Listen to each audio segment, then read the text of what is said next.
এই যে ভাই, আপনার কারা? আলমগীর, তুই কখন এসেছিস বাড়িতে? আসসালামু আলাইকুম, কেমন আছেন? আপনার শরীর স্বাস্থ্য ভালো আব্বা? আবার আব্বা? ও হাই আব্বা, কেমন আছেন? হেই আলমগীর, এই প্যান্ট শার্ট পরা এটা কে? আপনার ছেলের বিয়ে করা বউ। তুমি আবার ছেলের বউ? হায় হায় রে, সর্বনাশ হয়ে গেছে। আমার পোলা আমাকে না জানায় ঢাকা থেকে বিয়ে করে আসছে। কি হয়েছে? টাকায় দেখো, তোমার পোলা ঢাকা থেকে প্যান্ট শার্ট পরা মাইয়া বিয়ে করে নিয়ে আইছে। অসম্ভব। এই ছেলেরা আমি নিজে পেটে ধরছি। আমার ছেলে আমার না জানা কোনদিন বিয়ে করতেই পারে না। তুমি মিশা কথা বলতেছ আব্বা?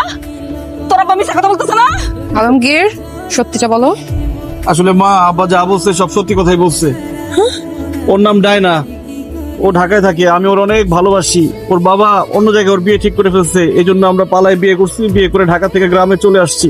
এখন যা হওয়ারটা হয়ে গেছে, আমাদের মাইনা নাও। চলো ডায়না, আব্বা আম্মা মাইনা নিছে। মাইনা নিমু না। প্লিজ